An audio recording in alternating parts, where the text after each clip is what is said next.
India में आपकी कुछ इनकम ऐसी हो सकती है जो कि एक लिमिट क्रॉस करने के बाद आपको आईटीआर फाइल करना कंपलसरी हो जाता है। वहीं पे कुछ इनकम आपकी ऐसी हो सकती है जो कि एक लिमिट को क्रॉस जब कर जाती है तो आपको उस इनकम पे टैक्स पे करना पड़ता है। आईटीआर की फाइलिंग आपको पता है कि अप्रैल से स्टार्ट हो चुकी है और ये आईटीआर को फाइल करने की जो लास्ट डेट होगी वो 31 जुलाई 2024 होगी। तो यदि आप बिना लेट फीस और पेनाल्टी के अपनी आईटीआर को फाइल करना चाहते हैं तो आप 31 जुलाई 2024 तक अपनी आईटीआर को आप फाइल कर सकते हैं। तो कुछ सीनियर सिटीजन ऐसे होते हैं जिन्हें कि असेसमेंट ईयर 24-25 जिसका कि फाइनेंशियल ईयर 23 और 24 है, इन्हें आईटीआर को फाइल करना कंपलसरी नहीं है। इसके बारे में डिटेल्स जो क्या रूल्स वगैरह है उसके बारे में हम डिस्कस करने वाले हैं। सबसे पहले तो हम बात करेंगे कि किसे आईटीआर फाइल करना जरूरी है।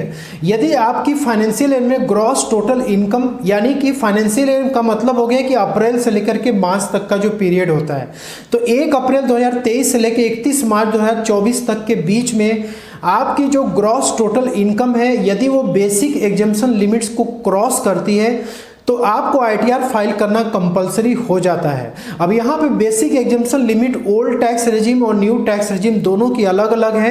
तो यदि आपकी फाइनेंशियल ईयर में इनकम 2.5 लाख तक या उसके नीचे है तो आपको आईटीआर फाइल करना कंपलसरी नहीं है।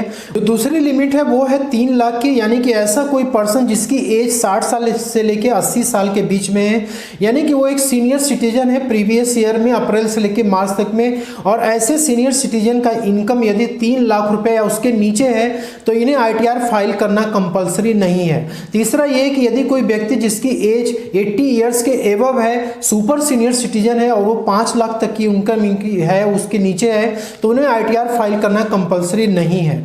वहीं पे यदि यहाँ पे हम न्यू टैक्स रेजिम की यदि बात करें तो यहाँ पे 3 लाख रुपए की लिमिट रखी गई है सभी लोगों के लिए, यानी नॉर्मल, सीनियर सिटीजन और सुपर सीनियर सिटीजन सभी के लिए लिमिट रखी गई। तो 3 लाख रुपए की यदि आपकी इनकम है उसके नीचे आपने फाइनेंशियल ईयर 23 और 24 में आपने कमाया है तो उस इनकम के केस में आपको आईटीआर फाइल करना कंपलसरी नहीं है।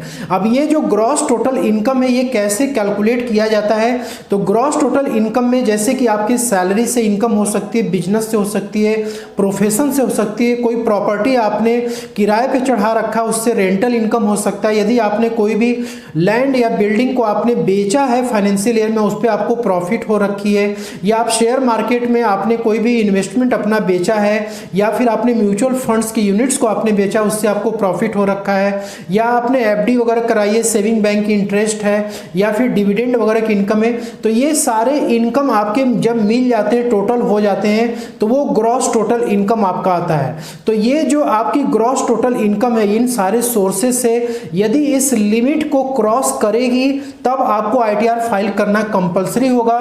यदि इस लिमिट के अंदर है तो आपको आईटीआर फाइल करना कंपलसरी नहीं होगा। यदि आप आईटीआर को फाइल करते हैं लेकिन आपकी इनकम यदि 5 लाख तक ओल्ड टैक्स रेजिम में है तो आपको टैक्स पेमेंट नहीं करना पड़ेगा। वहीं पे न्यू टैक्स रेजिम में यदि आपकी इनकम 7 लाख रुपए तक आ रही है तो आपको टैक्स का पेमेंट नहीं करना होगा। यहाँ पे कुछ सीनियर सिटीजन ऐसे हैं जिन्हें कि फाइनेंशियल ईयर 23 और 24 की जो आईटीआर असेसमेंट ईयर 24-25 में भरी जानी है, इन सीनियर सिटीजन्स को आईटीआर फाइल करना कंपलसरी नहीं होगा। इसके लिए एक डिफरेंट रूल निकाला गया जिसको कि हम समझेंगे। तो यहाँ पे सेक्शन 194P जो इनकम टैक्स का है इसमें कुछ सीनियर सिटीजन को स्पेसिफाइड किया गया है जिनको कि आईटीआर फाइल करना कंपलसरी नहीं है, मतलब इनको खुद से अपनी आईटीआर को फाइल नहीं करनी है। तो यहाँ पे आप देख सकते हैं कि यदि कोई स्पेसिफाइड सीनियर सिटीजन है जो कि सेक्शन 194P में स्पेसिफाइड किया गया है तो वो तभी कहलाएगा स्पेसिफाइड जब वो इस कंडीशन को फुलफिल करेगा। मतलब कि यदि कोई व्यक्ति जिसकी की एज 75 ईयर्स या उससे ज़्यादा है तो वो एक स्पेसिफाइड सीनियर सिटीजन कहलाएगा, और वो प्रीवियस ईयर में यानी कि अप्रैल से लेकर के मार्च तक के पीरियड में वो इंडिया का रेजिडेंट होना चाहिए। तो ये दोनों कंडीशन यदि आप फुलफिल करते हो तो आप एक स्पेसिफाइड सीनियर सिटीजन हो और आपको इनकम टैक्स रिटर्न फाइल करना कंपलसरी नहीं होगा। लेकिन इसके लिए कुछ कंडीशन आपको फॉलो करना जरूरी है, जैसे कि आपको ये 2 कंडीशंस तो आपको स्पेसिफाइड सीनियर सिटीजन होने के लिए फॉलो करना जरूरी है। इसके अलावा भी आपको कुछ कंडीशन है जो कि फॉलो करना जरूरी है। सिर्फ और सिर्फ 2 सोर्सेस से आपकी इनकम यदि होती है तो आपको आईटीआर फाइल करना कंपलसरी नहीं होगा। आपको एक पहला तो यह कि आपको पेंशन से इनकम होनी चाहिए और दूसरा यह कि आपको इंटरेस्ट से इनकम होनी चाहिए। इंटरेस्ट जैसे कि आपको सेविंग बैंक अकाउंट पे हो गया और फिक्स्ड डिपॉजिट पे इंटरेस्ट की इनकम हो गई। और यहाँ पे ये जो पेंशन इनकम है या इंटरेस्ट की इनकम है आपकी केवल एक ही बैंक में ये अमाउंट आना चाहिए, मतलब कि एक बैंक में आपकी पेंशन की भी इनकम आनी चाहिए और साथ में आपको उसी बैंक से ही आपने फिक्स्ड डिपॉजिट करा रखा है उस पर आपको इंटरेस्ट मिलना चाहिए। ऐसा नहीं है कि आपने फिक्स्ड डिपॉजिट किसी और बैंक में करा रखा है और पेंशन आपकी किसी और बैंक में आ रही है तो फिर आप सेक्शन 194 का जो बेनिफिट है आप ले नहीं पाएंगे, आपको अपनी आईटीआर खुद से फाइल करनी पड़ेगी। तो यहाँ पर कोई जरूरी नहीं कि दोनों ही इनकम आपकी होनी चाहिए, इसमें से कोई एक इनकम भी यदि आपकी है उसी बैंक में तो आप सेक्शन 194 के दायरे में आप आएंगे और आपको आईटीआर फाइल करना कंपलसरी नहीं होगा। अब यहाँ पे जो बैंक अकाउंट है इसे भी सेक्शन 194 में बताया गया है कि ये बैंक स्पेसिफाइड होना चाहिए। स्पेसिफाइड का मतलब ये हो गया कि जितने भी ऑल ओवर इंडिया में जो गवर्नमेंट के जो बैंक है वो बैंक इसमें स्पेसिफाइड की कैटेगरी में आते हैं। तो आप ऐसे गवर्नमेंट वाले जो बैंक है उसमें यदि आपका पेंशन इनकम या फिर फिक्स्ड डिपॉजिट से आपको इंटरेस्ट इनकम हो रही है, सेविंग बैंक से इंटरेस्ट इनकम हो रही है तो आप सेक्शन 194 के तहत अपनी आईटीआर को आप फाइल नहीं करेंगे। तो फिर यहाँ पे क्वेश्चन ये आता है कि यदि सीनियर सिटीजन अपनी आईटीआर को फाइल नहीं करेंगे तो उनकी आईटीआर फाइल कौन करेगा। तो यहाँ पे दोस्तों सेक्शन 194 के तहत ये बताया गया है कि जो बैंक जिसमें कि आपकी पेंशन की इनकम आ रही हो, आपने जो इंटरेस्ट की इनकम आपकी हो रही है वो बैंक खुद आपकी आईटीआर को फाइल करेगा। उसके लिए आपको एक डिक्लेरेशन बैंक को सबमिट करना पड़ेगा जो कि आप वो डिक्लेरेशन फॉर्म 12 BBA में आपको सबमिट करना पड़ेगा। ये फॉर्म 12 BBA आप चाहें तो ऑनलाइन भी इसे डाउनलोड कर सकते हैं या आप जिस बैंक में आपकी ये इनकम आ रही है उस बैंक में भी जाएंगे तो वहाँ पे भी ये फॉर्म ले करके आप उसको फिलअप करके बैंक को आप सबमिट कर सकते हैं। तो वहाँ पे जो फॉर्म 12 BBA आपका होगा उसमें कुछ इन्फॉर्मेशन आपको देनी पड़ेगी जैसे कि आपका पैन नंबर हो गया, आपका pension payment order number, total income आपकी कितनी हुई है। टोटल इनकम में आपकी जनरली पेंशन की इनकम और इंटरेस्ट की इनकम ही आएगी तो वो टोटल करके आपको बतानी पड़ेगी।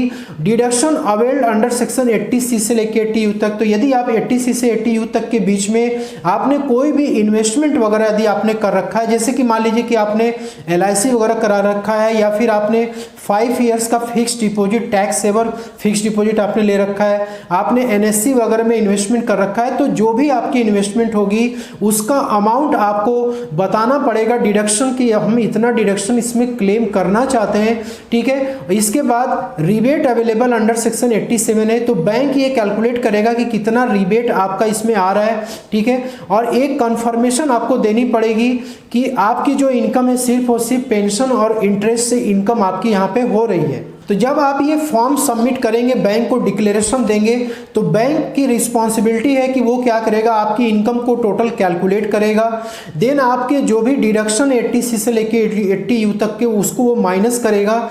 इसके बाद यदि कुछ आपका रिबेट वगैरह आ रहा है तो रिबेट के 87A में आपका रिबेट जो है वो एडजस्ट कर देगा और आपकी इनकम जो वहाँ पे हो जाएगी नील और वहाँ पे कोई भी TDS वगैरह आपका नहीं कटेगा।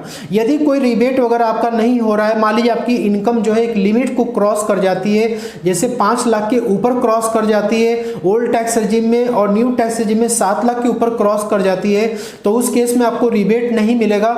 वहाँ पे फिर बैंक क्या करेगा TDS डिडक्ट करेगा और उसको गवर्नमेंट को वो सबमिट करेगा। तो दोस्तों यहाँ पे बात ये है कि आपका जो पेंशन अमाउंट है और जो FD की इंटरेस्ट है और सेविंग बैंक की इंटरेस्ट है ये पहले से ही एस्टिमेटेड होती है। तो बैंक जो है आपको वो सारी डिटेल्स बैंक के पास होती है। आप जब डिक्लेरेशन सबमिट करते हैं तो बैंक उसके अनुसार पे अपना कैलकुलेशन कर लेगा और जो TDS वगैरह काटने तो काटेगा और डिपॉजिट कराएगा और आपकी ITR को खुद फाइल करेगा। तो उम्मीद करता हूँ कि आपको ये सारी बातें क्लियर हो गई होंगी। यदि वीडियो में दी गई जानकारी आपके लिए फ़ायदेमंद रही है तो आप इस वीडियो को लाइक और शेयर जरूर कर सकते हैं। चैनल पर नए हैं तो इसको सब्सक्राइब जरूर कर लीजिएगा और बेल आइकन को प्रेस कर लीजिएगा, क्योंकि मैं ऐसे ही इन्फॉर्मेटिव वीडियो आप सभी के लिए लेकर के आते रहता हूँ, जिससे कि आपको इसका फ़ायदा मिल सके। तो मिलते हैं अगले नेक्स्ट वीडियो में, तब तक के लिए आप सभी लोग अपना टेक केयर करें, ख्याल रखें। Thank you so much for watching this video.